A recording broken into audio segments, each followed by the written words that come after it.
Chapter 20. A Loss of Faith. The doc had come to get Dalton.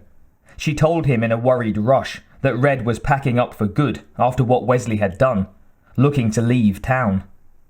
Dalton took her keys. They jumped into her Jeep and he drove them over to Red's house. When they got there, Red was throwing things into cardboard boxes and stacking them up. In his front room, there were at least 4 or 5 other local business owners. No doubt all turned up to tell Red that they wanted him to stay. Dalton figured they were all also members of the Jasper Improvement Society, whether they wanted to be or not. He recognized Tillman, of course, but also Peter Strudenmeyer, the owner of the local Ford dealership, his mustachioed face getting redder as he tried to talk Red into reconsidering his plan to leave Jasper. Red didn't want to hear it. "I've talked till I'm blue in the face, goddammit," he said. Strudenmeyer grabbed him by the arm. "We could salvage the place, Red," he argued. "We could build it back up. I'll help you." He meant well, but he wasn't fully understanding the way Red felt. "Nope," said Red, not willing to be moved. "But you got insurance, don't you?" Strudenmeyer tried. Red stopped at that. It wasn't just about the money for him, and he attempted to explain. "For 20 years I watched Wesley get richer while everyone else around him got poorer." Dalton had been listening to all of this and wasn't sure what to say. "Can you prove he started the fire?" he asked. "Who you gonna prove it to?" Red answered, as if it was a moot point. "He's got the sheriff and the whole police force in his pocket, for Christ's sake." Strudenmeyer broke in again. "I can call a friend in Springfield who works with the FBI." Red put his hands on his hips and laughed, tired and exasperated. "And are you going to take the stand against him?" He knew the answer from the flash of fear in his friend's eyes. Strudenmeyer was the kind of guy to pay Wesley whatever he asked to keep the peace, and so far that had kept his family and his business safe. The other man looked away. When Strudenmeyer walked off, Red spoke to his back, louder than before, because he was speaking to everybody in the room now. "There's only one person around here you've got to prove anything to.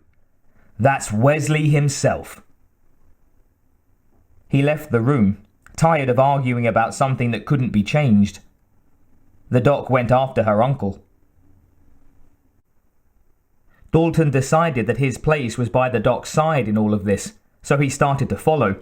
But Tillman stepped forward and stopped him. "You scared him last night," he said. The look in his eyes told Dalton he was excited by what that might mean. Tillman raised his voice for the others. "Brad Wesley, he's not afraid of anything, right? Well, last night, that son of a bitch was afraid." Dalton knew that the Double Deuce's owner had watched the fight there last night, and how Wesley had behaved during it. But now he knew that Tillman hadn't really seen it. No, he wasn't, he told him simply, shaking his head.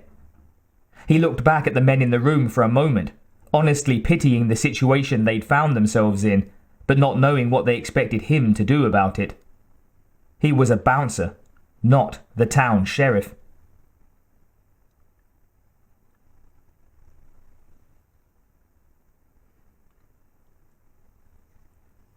When Wesley had heard Strudenmeyer's advert on the radio, talking about the great one-day-only deals, he decided to pay the car lot a visit.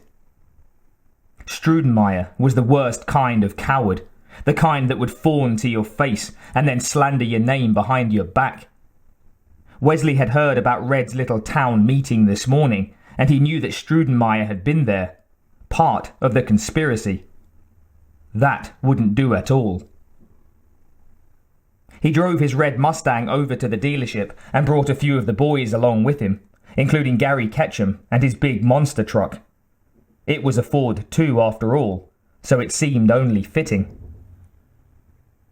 When he arrived, the place was busy. Strudenmeyer had balloons up everywhere, and the event had attracted a crowd. Wesley thought that was good. If you're going to do something important, it's important that people see it. He pulled up out front and waved the monster truck in beside him. When he got out, Strudenmeyer left some people he'd been talking with and came straight over. Good afternoon, Mr. Wesley, he said, fawning again. Looking at him made Wesley feel sick. More so because he could see that the car dealer hated him from the look on his face, but he was too weak to do anything about it. You lost your faith, Strudenmeyer, he told him. It was a statement, not a question. He reached up and grabbed the other man's cheek, like a child, jiggling it and watching his jowls wobble. That's what it is. It's made you an abuser, he said sternly, wagging a finger at him. Wesley walked over to the big monster truck. Well, what are you waiting for, Gary? He called up to the driver. Drive through there. It took Strudenmeyer a moment to realize what Wesley was ordering. When he did, he called out, No, no, no, no! And ran in front of the building. Pat and Morgan ran over and grabbed him, pushing him out of the way while he protested. You can't do this! Oh yes, I can, thought Wesley. This is my town. Ketchum gunned the truck a few times, its large engine roaring and grabbing everyone's attention, before he let it loose. The walls of the dealership were glass, and the heavy truck smashed through them like they were paper. It launched into the air as its front wheels hit the first car, a wood-panelled estate, and then it came crashing down again, caving in the next car's roof. It drove on without stopping, bouncing around on each vehicle with its oversized tyres, until it smashed out the other side of the business, wheels screeching loudly. No vehicle in the showroom was left undamaged, and the building itself looked lucky to still be standing. Behind him, Wesley's boys screamed loudly with excitement. He saw that a few of the customers were laughing and cheering too, not sure whether this was all part of some show for the promotion or not. Wesley played up to the audience, walking into the wreckage and spreading his arms wide, a big smile on his face. Elizabeth came over to him, looking angry. "What the hell is wrong with you, Brad?" she asked. "Have you lost your mind?"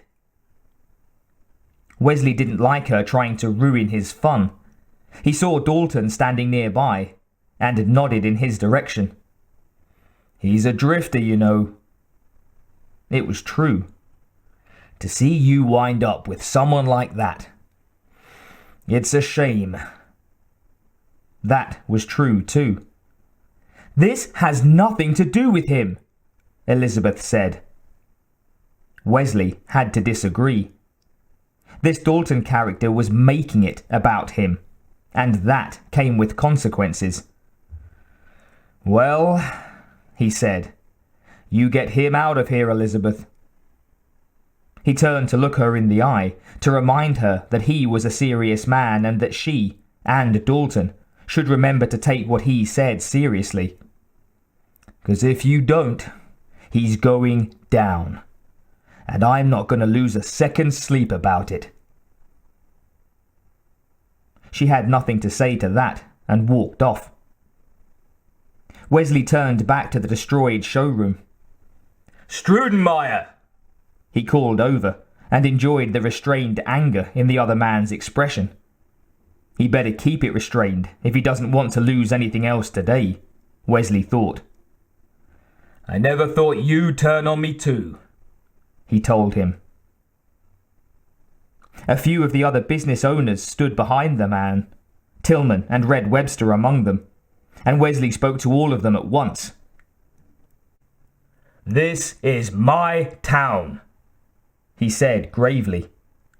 "Don't you forget it."